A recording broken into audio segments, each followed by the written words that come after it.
गजाननं भूतगणासेवितं कपितजम्बूफलसारभक्षितं उमासुतं शोकविनाशकारणं नमा विघ्नेश्वरपादपङ्कजं गुरवे सर्वलोकानां विषयपूर्वज्ञां निधे सर्वविद्यानां दक्षिणामूर्ते नमः।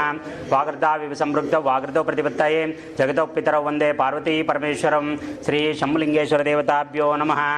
ఓం నమ శివాయ. పరమేశ్వర స్వరూపమైనటువంటి సభకు నమస్కారం చేస్తూ, ఈ పుట్టడం అనేది ఎలా ఉంటుందంటే కర్మానుసారం అని చెప్పినాను ఇంతకుముందే. ఈ కర్మ ఎంత ఖచ్చితంగా పనిచేస్తుందని, ఎలా పనిచేస్తుంది, ఎంత ఖచ్చితంగా పనిచేస్తుందంటే దీనికి ఒక చిన్న కథను ఉదాహరణగా తీసుకుంటే, మనం ఒక పేదవాడు ఉంటాడు, కడు దరిద్రాన్ని అనుభవిస్తుంటాడు. పాపం అనుకూలమైన భార్య, ఇద్దరు సంతానం ఉన్నా కూడా పాపం ఆయనకి పేదరికం వల్ల ఆకలితో ఒక పూట తింటే ఒక పూట తినలేని పరిస్థితిలో ఉంటూ తాము నీళ్లు తాగి పిల్లలకి ఏదో ఉన్నే కాటికి పెట్టి ఒక్కొక్కసారి దురదృష్టవశాత్తు పిల్లలకి కూడా నీళ్లు తాపి పడుకోబెట్టే సందర్భాలు వస్తూ ఉంటాయి. ఇలా కడు దరిద్రాన్ని అనుభవించే సమయంలో ఆ పేదవాడి ఊళ్ళో ఒక పెద్ద జాతర జరుగుతుంది. అంటే మామూలుగా పల్లెటూరులలో చూడండి, వాళ్ళకి ఏ పండగలకు ఏ పబ్బాలకి బట్టలు గిట్టలు కుట్టించుకుంటారో లేదో, పిండి వంటలు చేస్తారో లేదో కానీ ఊరి దేవరు కానీ లేదా ఊరిలో ఉండే ఒక జాతర ఏదైనా ఉంటే విశేషంగా ఎక్కడి నుంచే ఆ సొంత ఊరికి వచ్చేస్తారు ఆ జాతర కోసం. అది వాళ్ళకి ఆ సంవత్సరంలోనే అతి పెద్ద పండగలా ఉంటుంది. ఎంతటి దరిద్రుడైనా ఆ పండగని తన స్థాయిని మించి చేసుకుంటాడు. అలాంటి ఒక సందర్భం వచ్చినప్పుడు ఈ పేదవాడు దరిద్రంలో ఉండగా ఈయనకి తినడానికి కూడా గింజలు లేని పరిస్థితిలో ఈయన ఊళ్ళో జాతర అని తెలుసుకొని ఈయన బంధువులు కొందరు ఆయన్ని చూడడానికి వస్తారు జాతర కోసం. వాళ్ళు బతకడానికే ఇబ్బందిగా ఉన్న ఈ కష్ట సమయంలో బంధువులు వచ్చిన తర్వాత బంధువుల్ని వెళ్ళని చెప్పకూడదు, దాంట్లో జాతర ముందు వచ్చిన బంధువులను అస్సలు చెప్పకూడదు, పల్లెటూరులో మర్యాద ఉండదు. భర్త ఆ బంధువుల్ని తీసుకొని వచ్చి ఇంట్లో ఇడిసి భార్యని పక్కకి తీసుకెళ్ళి అడుగుతాడు, ఏం చేద్దాం ఇప్పుడు అని. భార్య అంటుంది, నేను ఇప్పటికే అవతల ఇంట్లో, ఎదురింట్లో, పక్కన ఇంట్లో అన్నీ చేయబదులు తీసుకోవడం అయిపోయింది, ఇక నేను పోతే అందరూ ముఖాలు చాటేస్తున్నారు, నా వల్ల అయితే కాదు, నీకు చేతనైంది ఏదన్నా ఉంటే చెయ్యి, తెచ్చి పెడితే చేసేంతవరకు చేస్తా కానీ నా చేతికైతే ఎవరు ఇవ్వట్లేదు, లాస్ట్కి ఒక గిన్నె పిండి అని లాస్ట్కి పిండి కూడా పుట్టలేని పరిస్థితి తెచ్చేసినావు నువ్వు, నీవేం చేస్తావో చెయ్యి, నేను వంట వరకు నేను చేసి పెట్టగలను అని చెప్తుంది. ఇది విని పాపం ఆయనకి చాలా బాధ అయిపోతుంది. ఇప్పుడు ఏం చేయాలో అర్థం కాదు, అసలే చేతిలో చిల్లి గవ్వలేదు, దాంట్లో ఇంట్లో బంధువులు వచ్చి కూర్చున్నారు. ఇది ఒక మర్యాద ప్రశ్న, జాతర ఊర్లో జరుగుతూ ఉంది కాబట్టి తన స్వాభిమానాన్ని పక్కన పెట్టి అప్పటికే చాలాసార్లు చిత్కారం పొందిన ఒక వ్యాపారి దగ్గరికి పోతాడు. అంటే ఆయన రెగ్యులర్గా ఎక్కడైతే తీసుకుంటాడో సరుకులు, ఆ అంగడి షౌకారి దగ్గరికి పోయి అడుగుతాడు, అయ్యా ఇదొక్కసారికి నన్ను నమ్మి సరుకులు ఇవ్వండి, ఇంట్లో బంధువులు వచ్చేసినారు, జాతర ఉంది, ఇప్పుడు లేదు అంటే నా మర్యాద పోతుంది, ఎలాగోలా సాయం చేయండి అని. ఆయన అంటాడు, బాబు ఇప్పటికీ నీకు ఇచ్చిందే నేను ఇప్పటి వరకు తీసుకోలేకపోతున్నాను, మళ్ళీ నువ్వు కొత్తగా ఈ నాటకాలన్నీ చేయొద్దు, నువ్వు నా దగ్గర అయితే ఒక్క రూపాయి కూడా లేదు, కాకపోతే ఒకే ఒక్క పాయింట్ మీద నువ్వు పండగ జాతర ఉంది కాబట్టి ఆ ఒక్క అంశం మీద నిన్ను పాపమని ఒక చిట్టి నూనె ఇస్తా, అంతకంటే ఎక్కువ ఇచ్చేది లేదు, మళ్ళీ నువ్వు నా గడప తొక్కొద్దు, నువ్వు పాత బాగా ఇవ్వకపోయినా పర్లేదు, నువ్వు నా దగ్గరికి రావద్దు అని చెప్పేస్తాడు ఆయన కరాఖండిగా. ఇంకా పాపం ఆయనకి ఏం చేయాలో అర్థం కాక ఆ షౌకారి ఇచ్చిన ఒక చిట్టి నూనె తీసుకొని ఇంటికి బయలుదేరుతాడు. ఇంటికి బయలుదేరిన తర్వాత భార్యకి తెచ్చి ఈ నూనె మాత్రం ఇస్తాడు. ఆమె పాపం నూనె అన్నా వచ్చింది, కనీసం పిండి ఒకటే ఎలాగోలా పుట్టించుకుంటానని ఆమె 4 ఇండ్లు తిరిగి పాపం పిండి తెస్తుంది. పిండి కొద్దిగా బెల్లం తీసుకొని బంధువుల పూర్తిగా ఎంత అవుతుందో అన్నే బచ్చాలు చేసి వాళ్ళకొకటే పెట్టి వీళ్ళు ఉపవాసం పడుకుంటారు. పాపం వాళ్ళు తినేటప్పుడు వీళ్ళ పిల్లలు అడిగినా కూడా ఆమె పెట్టలేని దౌర్భాగ్య పరిస్థితిలో కళ్ళ నీళ్లు పెడుతుంది, కానీ బిడ్డలకు పెట్టడానికి ఏముండదు. ఎలాగోలా వాళ్ళకి వచ్చిన బంధువులకి పిండి వంటలు చేసి తినిపించి అయిపోయింది అనిపిస్తుంది పాపం. అలాగా ఎప్పుడైతే పిండి వంటలు తిని ఆ బంధువులు మరుసటి రోజు వాళ్ళ తిరుగు ప్రయాణం అయిపోతారో ఆ మరుసటి నాడు ఇద్దరు పాపం కూర్చొని బాధపడతారు. పిల్లలకి కూడా లేకుండా బంధువులకు పెట్టినాము, మనకు లేకపోతే పోయింది, పిల్లలకు కూడా పెట్టలేదని బాధతో ఇద్దరు ఏడుస్తూ కళ్ళలో నీళ్లు పెట్టుకుని ఇద్దరు రాత్రి పడుకుంటారు. తెల్లవారుజామున లేచి చూసే లోపల ఆ భార్య లేస్తుంది కానీ భర్త లేడు. భార్య లేపి ఆయన పాపం 2-3 సార్లు ఏమండి ఏమండి అని కదిపి చూస్తుంది. ఆయన నిద్రలోనే ప్రాణాలు కోల్పోయి ఉంటాడు. ఒక్కసారిగా ఆమెకి మూలిగే నక్కపై తాటిపండు పడినట్టు పాపం అప్పటికుండే బాధల్లో ఆమె భర్త కూడా కోల్పోయి ఆమె పాపం బిగ్గరగా అరిచేస్తుంది, భర్త లేదు కదా అని. ఇది కథలో ఒక భాగం. ఇది కర్మ ఎలా పనిచేస్తుంది అనేది ఇంకొక భాగంలో చూస్తాం.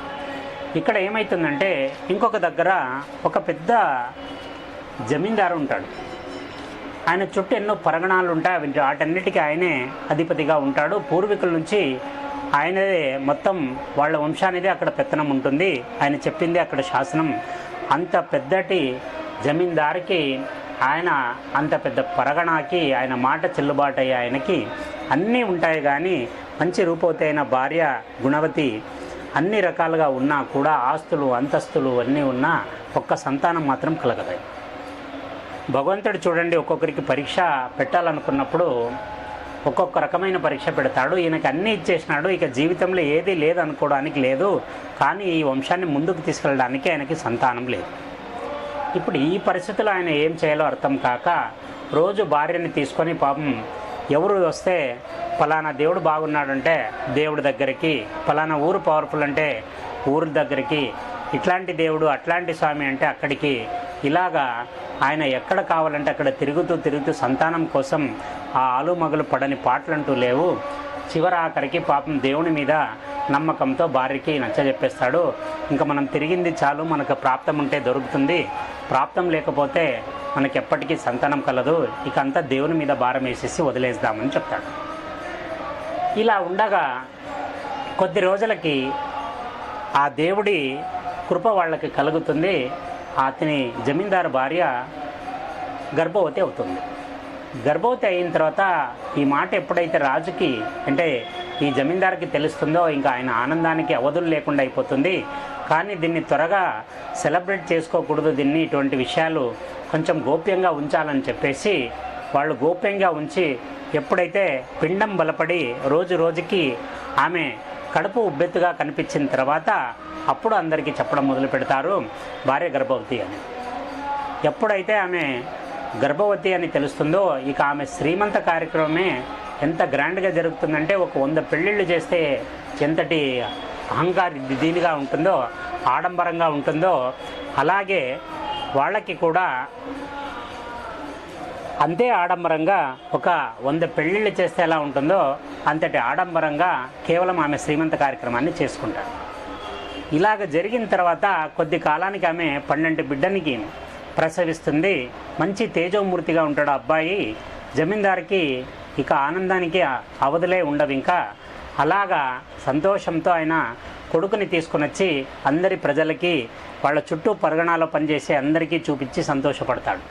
ఇక ఆ కుర్రాడికి నామకరణం చేయాలన్నప్పుడు 9వ రోజు అందరినీ పిలిపించి ఒక పెద్ద కార్యక్రమాన్ని పెట్టేసి ఇక ఆ రోజు నామకరణం చేయాలా, అబ్బాయిని అందరికీ చూపించాలని చెప్పేసి విశేషమైన ఏర్పాట్లు చేయించి వచ్చిన ప్రతి ఒక్కరికి పట్టు వస్త్రాలు వచ్చేలాగా ప్లాన్ చేసుకొని పాపం ఆయన చాలా శ్రమపడి అందరినీ పిలిపిస్తాడు. ఇలా పిలిపించిన తర్వాత ఆ కార్యక్రమం చాలా అనుకున్నట్టుగానే చాలా భర్జరిగా జరుగుతుంది. చాలా వైభవోపేతంగా చేస్తారు. ఆయన ఒక 4 కాలాలు గుర్తుండుకునేలాగా అబ్బాయి నామకరణ కార్యక్రమం చేస్తారు. నామకరణం కార్యక్రమం 9 రోజులు అయిన తర్వాత ఆ అబ్బాయికి మొత్తం 30 రోజులు అంటే ఒక నెల నిండే లోపల కరెక్ట్ 30వ తారీఖు అంటే 30వ రోజు ఆ కుర్రాడు పుట్టి 30వ రోజు బాగా స్నానం చేయించి అంటే నూనెతో బాగా మసాజ్ చేసి ఆయనకి బాగా స్నానం చేసి ఆ కుర్రాడికి ఊయల్లో పడుకోబెట్టి పాలిచ్చి తల్లి తన పని చూసుకోవడానికి వెళుతుంది. అలాగా పని చూసుకొని వచ్చిన తర్వాత మామూలుగా 1-2 గంటలు అయిన తర్వాత అబ్బాయి లేయాలా. తల్లికి తెలుసు కాబట్టి బిడ్డ ఎప్పుడు లేస్తాడు ఎప్పుడు పడుకుంటాడని ఆమె ఆ కుర్రాడిని చూడడానికి వస్తుంది. చాలాసేపు అయినా కూడా అలికిడి లేకుండా ఉన్నాడు కదా అని తీరా వచ్చే ఊయల్లో చూస్తే ఆ అబ్బాయి ఉలుకు పలుకు లేకుండా పడి ఉంటాడు.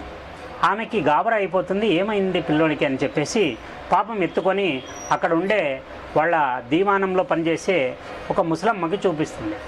ఆ ముసలమ్మ చూసి నాడి పట్టి చూసి ఆ బిడ్డ చనిపోయినాడని చెప్తుంది. ఆమె బాధకి ఇక అవధులు లేకుండా అయిపోతుంది. అంతటి బాధ అనుభవించి ఆమె ఏడవడం మొదలు పెడుతుంది. ఇదేంటిది ఇలా జరిగిపోయింది అని భర్త దగ్గర హుటాహుటిని వెళుతుంది. అక్కడ వైద్యుడిని పిలిపిస్తారు. ఇక అంతా గందరగోళం ఏర్పడుతుంది. అక్కడికి అందరూ వచ్చి ఒకే మాట చెప్తారు, అన్ని పరీక్షలు చేసి లేదు ఆ అబ్బాయి ఇక ప్రాణంతో లేదు అని చెప్పేస్తాడు. ఈ విషయం విని భార్యాభర్తలు ఇద్దరూ పాపం కుపితులై కూర్చుండిపోతారు అక్కడికి. ఇప్పుడు ముందు చెప్పిన కథకి ఈ కథకి ఒక లింక్ ఉంటుంది. ఆ లింకే కర్మ. ఈ కర్మ ఎలా పనిచేస్తుందంటే, మొట్టమొదటి కథలో ఎవడైతే పేదవాడు ఒక షౌకారి దగ్గర ఒక చిట్టి నూనెని తీసుకొని దానిని తీర్చకుండా నిద్రలోనే చనిపోయినందుకు గాను వాడు ఆ షౌకారికి ఒక చిట్టి నూనె రుణపడిపోయాడు. ఇప్పుడు చూడండి, ఈ పేదవాడు తనకు లేకపోయినా తన బంధువులకి పిండి వంటలు చేయించి తన బిడ్డలకి పెట్టకుండా బంధువులకి పెట్టి తన ఆతిథ్య మర్యాదాన్ని అంత గౌరవంగా చేసినందుకు గాను భగవంతుడు ఆయనకి ఈ జన్మలో పెద్ద షౌకారిలా పుట్టేలాగా, పెద్ద జమీందారుగా పుట్టేలాగా, ఇప్పుడు ఈ రెండో కథలో ఎవరైతే షౌకారిగా పుట్టాడో ఆ పేదవాడే ఇక్కడ ఈ జన్మలో షౌకారిగా పుట్టినాడు. ఆయనే ఆ పరగణాలకు అధిపతిగా ఉన్నాడు. కాకపోతే ఈ ఎవరైతే చిట్టి నూనె ఇచ్చి రుణంలో ఉంచుకున్నాడో ఆ షౌకారి పోయిన జన్మలో ఎవరైతే ఈయనకి అప్పుగా ఇచ్చినాడో ఒక చిట్టి నూనెనే, అదే ఆయన వ్యక్తే ఈ జన్మలో ఈయనకి కుమారుడుగా పుట్టినాడు.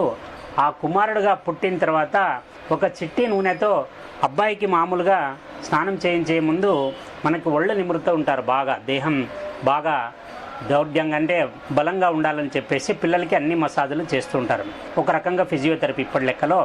అలా చేసేటప్పుడు ఏమవుతుందంటే, రోజు ఇంత నూనె చేతికి వేసుకొని అంటించుకొని ఎప్పుడైతే ఆ అబ్బాయి 30వ రోజుకి ఆ తీసుకున్న చిట్టి నూనె మొత్తం కంప్లీట్గా అయిపోతుందో, అయిపోయిన మరుక్షణం ఆ అబ్బాయి నిద్రలోనే చనిపోతాడు. అది కర్మ సిద్ధాంతం అంటే ఏదైతే చిట్టి నూనెని తీసుకున్నాడో, పోయినసారి అప్పు తీసుకున్నాడో ఆ షౌకారి ఈయన దగ్గర అప్పు తీర్చుకోవడానికి బిడ్డగా పుట్టినాడు. ఒక నెలలో ఆయన ఒంటి మీద నూనెనంతా పోయించుకున్నాడు. ఎప్పుడైతే ఒక నెల కంప్లీట్ అయిపోయిందో 30 రోజులు ఆయన బాకీ